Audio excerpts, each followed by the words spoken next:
Эфир Абхазского телевидения продолжает русская служба новостей. Добрый вечер. В студии Алиса Шамба. В начале выпуска коротко о главном. Подозреваемый арестован. Решением суда Астамур Джапуа взят под стражу. Насколько реальны оползни в Абхазии? Актуальный репортаж программы. Абаза в Кабарде. Презентация сборника в Сухуме. Сегодня Сухумским районным судом под председательством Александра Степанова удовлетворено ходатайство прокуратуры Сухумского района об избрании в отношении Астамура Джапуа меры пресечения в виде заключения под стражу сроком на 2 месяца, сообщает пресс-служба Генпрокуратуры Абхазии. Астамур Джапуа подозревается в совершении преступлений, предусмотренных пунктами Б части 2 статьи 126 Уголовного кодекса Республики Абхазия, изнасилование, соединенное с угрозой убийства, пунктом В части 3 статьи 126 «Изнасилование в отношении лица, заведомо не достигшего 14-летнего возраста» и части 1 статьи 217 «Незаконное хранение, ношение огнестрельного оружия». Накануне в Сухуме примерно в 21:30 по улице Калмыкова 3 прогремел взрыв, в результате чего осколочные ранения получил житель Сухума Руслан Аргун. Пострадавший находится в республиканской больнице. Он перенес операцию по ампутации левой ноги. Врачи оценивают состояние Аргун как стабильно тяжелое. По данному факту прокуратурой города Сухум возбуждено уголовное дело. По предварительным результатам осмотра места происшествия установлено, что подрыв взрывного устройства был произведен дистанционно. В конструкцию взрывного устройства входили поражающие элементы в виде металлических подшипников, неустановленное взрывчатое вещество и изоляционная лента. По данному факту прокуратурой города Сухум возбуждено уголовное дело по признакам преступлений, предусмотренных частью 3 статьи 29, пункт Е, часть 2 статьи 99 и часть 1 статьи 217 Уголовного кодекса Республики Абхазия. И в продолжении темы. По поручению премьер-министра Беслана Барцыц государственная компания «Апснаргыла» заменит стекла и оконные рамы в ряде квартир, пострадавших в результате взрыва по улице Калмыкова в Сухуме. Сегодня в Сухуме вновь звучали выстрелы. Герой Абхазии, инвалид войны Ролан Джапуа, будучи в состоянии алкогольного опьянения, произвел несколько выстрелов в кабинете у председателя фонда инвалидов Отечественной войны народа Абхазии Бадры Агарба. К счастью, никто не пострадал. Об этом сообщил журналистам начальник УВД Сухума Рустам Мархолия. Сотрудники правоохранительных органов, прибывшие на место происшествия, обнаружили в окне рабочего кабинета Агарба 3 пулевых отверстия. В Общественной палате Абхазии состоялось экстренное заседание Совета, посвященное обострению криминогенной ситуации в стране. Члены Совета высказали ряд предположений по повышению эффективности работы органов охраны, правопорядка и противодействия преступности. Высказанные предложения будут обобщены и вынесены на общественное обсуждение. Советом Общественной палаты также принято решение о проведении 23 июня внеочередного пленарного заседания, на которое будут приглашены руководители органов охраны правопорядка. Сегодня стартовал 3-й международный фестиваль Фазилия Искандера «Стоянка человека». В эти минуты в Русдраме идет премьера спектакля «Софичка», а художественный фильм вы сможете увидеть в эфире Абхазского телевидения уже завтра.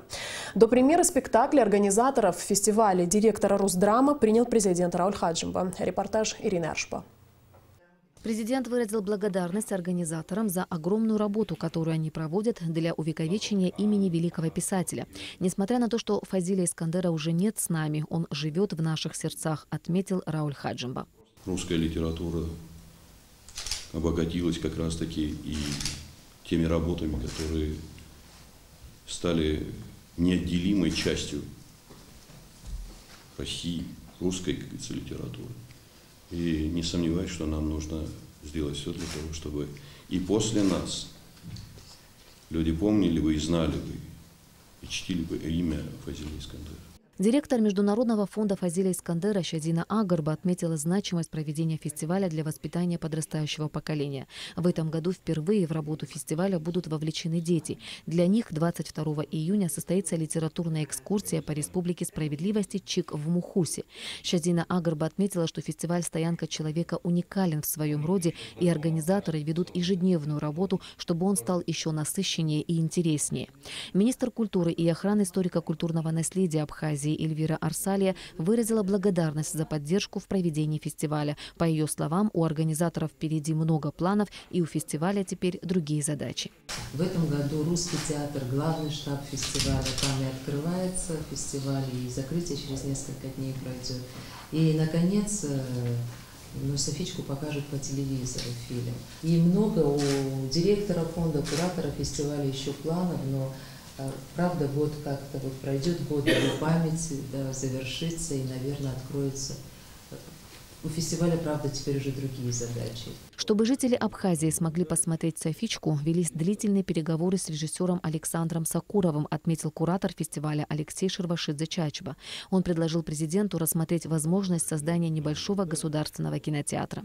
Телевизионный показ, с одной стороны, это чудесно, потому что во всех уголках Абхазии все будут иметь возможность посмотреть его и все. Но с другой стороны, мы же с Сакуровым долгие переговоры вели по поводу показа и так далее. Но демонстрация фильма, в кинотеатре у нас не получалось, к сожалению. Да? Вот. И может быть есть смысл как-то нам всем вместе подумать, и мы готовы участвовать как-то в этом, что о создании кинотеатра, опять же, государственного, не частного. Сегодня в Русдраме не просто аншлаг. Все хотят увидеть спектакль открытия фестиваля «Софичка».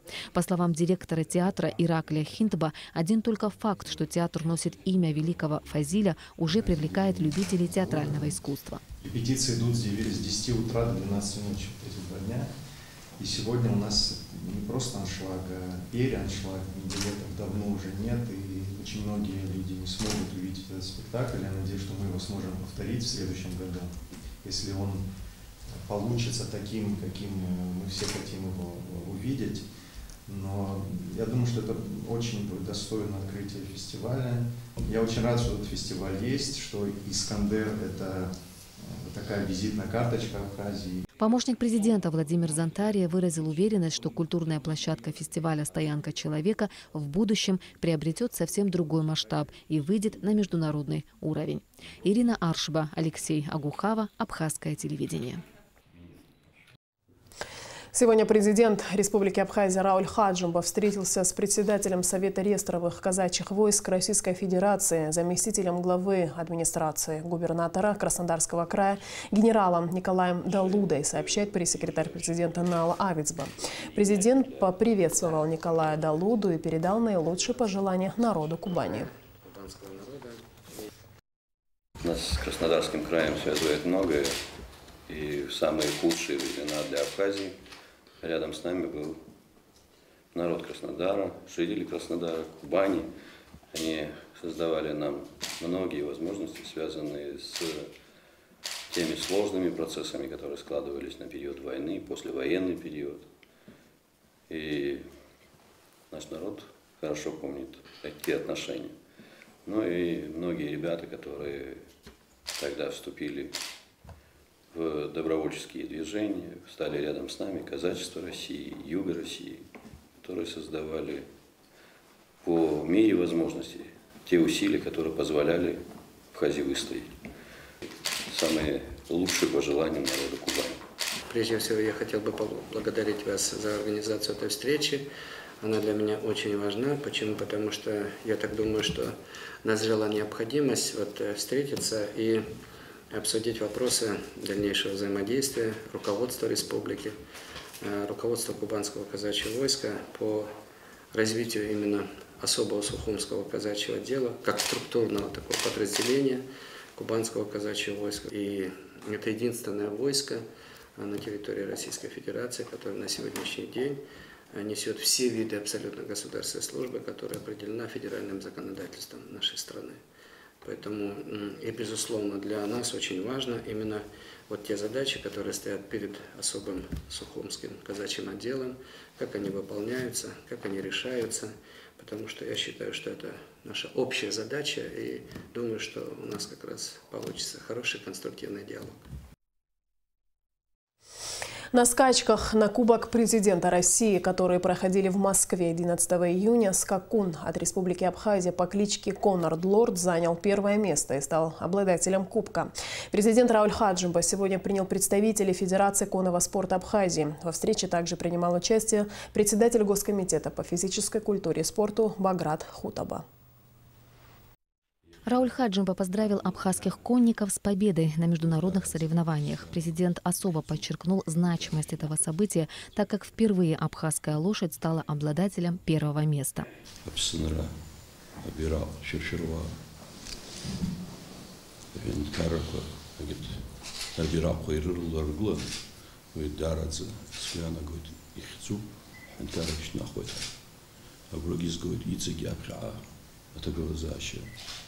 ари спорта казараны ишей хахо идзек пешерако айор шозахьё хардгера и халшу аби спорта ганахала адглар шеё и шоу. Президент Федерации конного спорта Абхазии Аслан Камлия поблагодарил главу государства за оказываемую помощь в развитии и продвижении конного спорта в республике.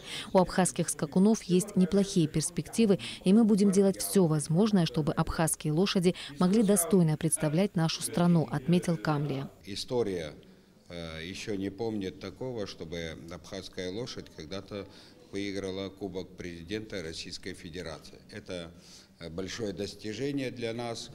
И я надеюсь, что в будущем у нас есть большие перспективы. Развивается конный спорт в плане того, что не то, что в Абхазии. Мы сегодня выращиваем молодых жеребят на российской территории. У нас есть 2 коневодческих предприятия, выкуплены 2 конзавода. И мы на сегодняшний день воспитываем голов 20-25. Аслан Камлия также сообщил, что 2 июля на Бзыбском ипподроме состоятся международные соревнования по конному спорту на Кубок президента Абхазии. Ожидается приезд знаменитых конезаводчиков из России, и, что особо важно, эти соревнования будут транслироваться в прямом эфире телеканала «Конный мир». Ирина Аршева, Алексей Агухава, Абхазское телевидение. Рауль Хаджимба подписал указы о присвоении почетного звания «Заслуженный медицинский работник Республики Абхазия». За многолетнюю и добросовестную работу в системе здравоохранения почетное звание «Заслуженный медицинский работник Республики Абхазия» присвоено Джулете Пачуле, начальнику управления медстатистики Министерства здравоохранения, и Венере Цвижба, начальнику управления кадров Минздрава. Президент поздравил редакцию и читателей журнала «Амцебз» с 60-летним юбилеем. Детский журнал «Амцебз» является одним из национальных печатных изданий, развивающих красоту абхазского художественного слова и богатую литературную речь среди маленьких читателей. «Амцебз» – это источник знаний, воспитывающий в подрастающем поколении нашу высокую духовную культуру. Наши известные ученые и писатели не раз отмечали неимоверный труд основоположника абхазской литературы, народного поэта Абхазии Дмитрия Гулия в тяжелое время для того, чтобы данный журнал смог выйти в свет, просвещать и радовать своих читателей, отмечается в частности в поздравлении президента. Погодные и природные явления. В Абхазии за несколько дней выпала месячная норма осадков. В ряде районов произошли оползни. Из-за сильных ливней к критическим отметкам стал подбираться уровень воды в некоторых реках. В чем причина интенсивных осадков и насколько реальны оползни, разбиралась Нисфашба. Роза Этумян всю свою жизнь проживает в этом доме. Некогда двухэтажное строение сегодня уже и домом-то назвать сложно. Постоянные оползни привели к тому, что часть дома просто рассыпалась. С 15 на 16, что вот это был ураган, вот ту ночь рухнуло вообще. Хорошо, что мы уже тут не спали. В Все попытки залатать мелкие трещинки, которые уже через день-два превращались в глубокие дыры, результатов не дали. Двухэтажный дом, построенный в живописном месте на улице Братьев Зонтария, теперь представляет опасность для всех, кто здесь проживает. Ведь он может рассыпаться в любую минуту, даже от негромкого стука двери. Ну, семья временно у родственников. Я, как говорится, у соседей. Так, днем туда-сюда свои дела. А так ночью, ну, ни в коем случае нам предупредили, что очень опасно жить. Были МЧСовские работники, они вообще категорически. Даже днем находиться. Потому что сказали они как, даже вот хлопок двери, он как-то как домик может вот так вот сложиться и все. Второй этаж, мы лет 10 тому назад мы сняли ее, чтобы, если вдруг чего, ну, легче будет, как говорится. Чтобы не рухнуло так. Сейчас, если стены упадут, потолок он легкий все равно как-то. Можно, может, ну, если успеешь, убежишь, как говорится. Если нет, так, если не судьба, так не судьба. Оползни в этом районе довольно частое явление, но если раньше не было особого вреда для строений, теперь для жителей это стало проблемой номер один. Специалисты говорят о глобальных изменениях климата, а бесконечные дожди как раз и способствуют возникновению оползней. Мы горная страна. Значит, для нас очень характерны такие явления, как обвалы и камнепады. Поэтому, значит, увеличение количества осадков, насыщение пород водой, конечно, приводит к увеличению, значит, таких явлений, как камнепады и обвалы. Начало лета довольно холодное в этом году, и по наблюдениям специалистов ситуация с каждым годом будет только ухудшаться. Виной всему несколько факторов, которые не просто влияют, а кардинально меняют ситуацию. На этой синоптической карте видно, что над всем Кавказским хребтом довольно плотная облачность. Значит, впереди нас ждут ливневые дожди. У нас происходит значительное увеличение количества осадков, причем не просто там на какие-то проценты, а в 2 раза. Например, в прошлом году у нас было почти 3000 миллиметров осадков против 1500 в климатической нормы там 20-летней давности. И это, естественно, события не могут не отразиться на экзогенных процессах. Они очень сильно оказывают влияние. Во-первых, это проявляется, значит, в интенсивности таких событий, как оползни и сели.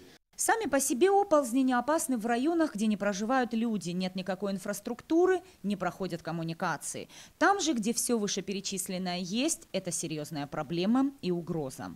И мы видим, что картина идет по нарастающей, то есть мы имеем, так сказать, картину усугубляющихся событий. Пусть они пока еще не приобрели, к счастью, катастрофических масштабов, но они носят все более драматический характер. А для нашей страны, где даже незначительные события могут повлечь за собой серьезные экономические последствия, такой прогноз оказывается весьма важным и необходимым для принятия, значит, решений не только в сегодняшнем дне, но и ближайшего будущего. Плывущая земля и падающие скалы разрушают дороги, дома, коммуникации. Оползневые участки может определить даже не специалист. На них указывают наклоненные в одну сторону деревья, рвущиеся каменные подпорные стены и съезжающая как бы на бок автотрасса. Безусловно, это опасное явление, и пока в нашей стране не зафиксировано ни одного тяжелого случая схода земли. Но ученые говорят, что так может быть не всегда, и они следят за тем, как меняется не только погода, но и климат. Нисфаршба Беслан-Шхинджерия, Абхазское телевидение. И вот еще информация об оползнях. Как сообщает пресс-служба МЧС Абхазии, сильные ливни и вышедшая из берегов река Кадор привели к смыву автодороги в районе Верхней Латы. Вода практически полностью уничтожила дорожное полотно. Сотрудники МЧС совместно со специалистами Абхазберегозащиты фактически с нуля восстанавливают трассу. Для этого ведется подрыв скал, сквозь который пытаются проложить новую дорогу. Работа осложняется неблагоприятными погодными условиями.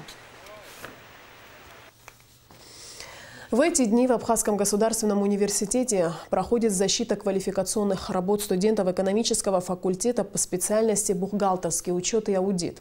По приглашению руководства АГУ на защите присутствует доктор экономических наук, профессор финансового университета при правительстве Российской Федерации Яков Ядгаров.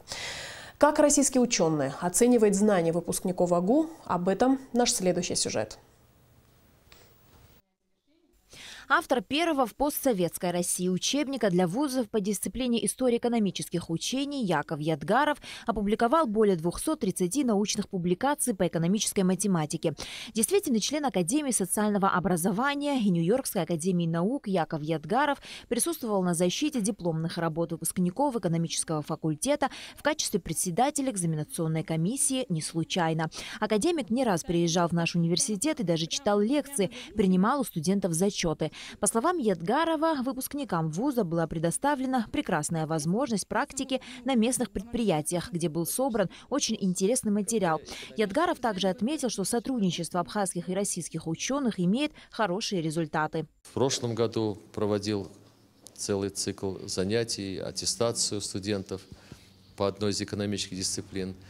2 года кряду мы проводим здесь важнейший этап международной конференции по экономике. И всякий раз Олег Алексеевич Гварамия, его команда охотно с нами сотрудничают. Учет и анализ затрат строительной сферы, учет эксплуатационных расходов на транспорт, учет и анализ издержек обращения на примере местных предприятий. 18 тем по экономической отрасли раскрыли 18 выпускников бакалавриата, труды которых оценивала компетентная комиссия в составе декана экономического факультета АГУ Евы Азган, проректора АГУ Владимира Делба и непосредственно самого председателя комиссии Якова Ядгарова и других.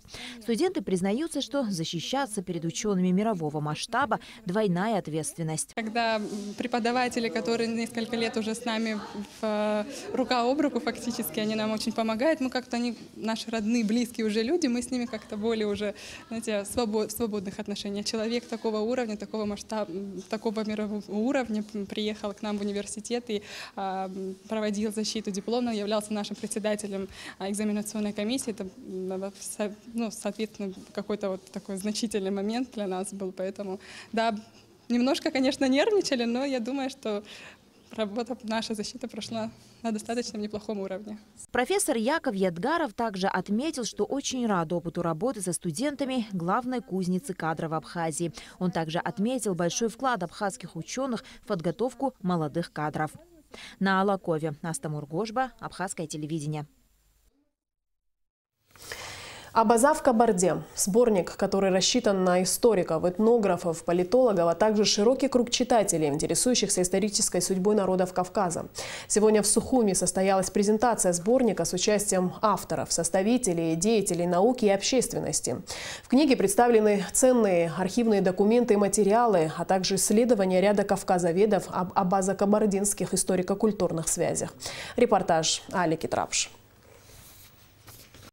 Книга «Абаза в Кабарде» повествует о социально-экономических и миграционных процессах среди абазин, абхазов, кабардинцев и других представителей абхазо-адыгских народов, происходивших в XVIII-XIX веках.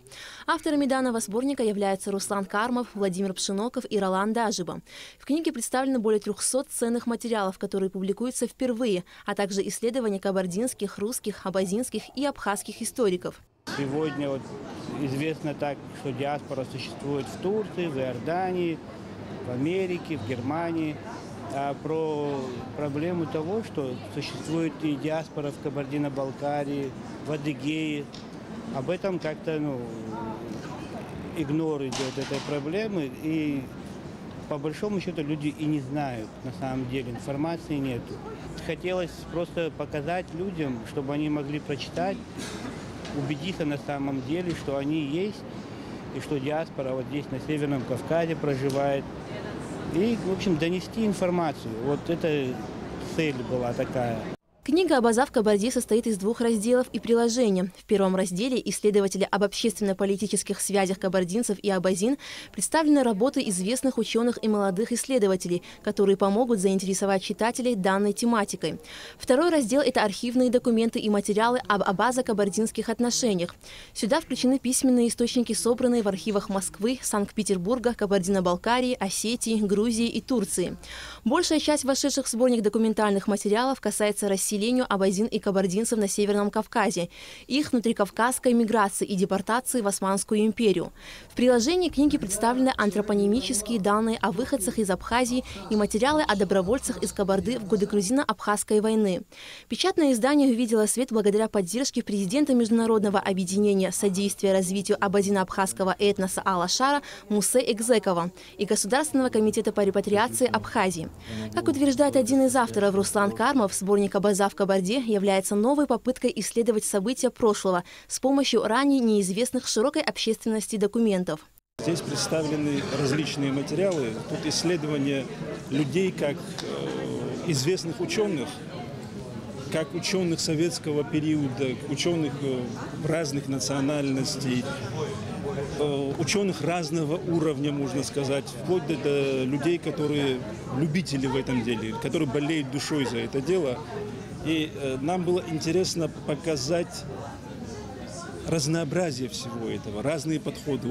Абазино-кабардинские и в целом абхазо-адыгские связи имеют глубокие генетические, этнокультурные и исторические корни, которые до сих пор остаются одной из малоизученных проблем научного кавказоведения. По мнению ученых, книга «Абаза в Кабарде» является не только источником новых знаний, но и свидетельством того, что следует сохранять историческую память, которую потомки народа Абаза будут передавать дальше. Эта книга рассчитана не только на этнографов, фольклористов и вообще ученых, но и широкого круга читателей. Для студентов это очень полезно. Хороший этнограф, который преподает в АГУ, безусловно, он будет рекомендовать эту книгу просто так для чтения. Это очень полезная книга. По словам авторов книги, еще есть материалы, не вошедшие в этот сборник. В скором будущем они будут опубликованы во втором издании. Алик Атрапш, Ильдар Дамиров, Абхазское телевидение. И в конце выпуска, как обычно, информация о погоде. По сообщению Гидрометеослужбы, завтра в Абхазии ожидается переменная облачность без осадков. Температура воздуха ночью плюс 16-18, днем 26-28 тепла. Температура морской воды плюс 22.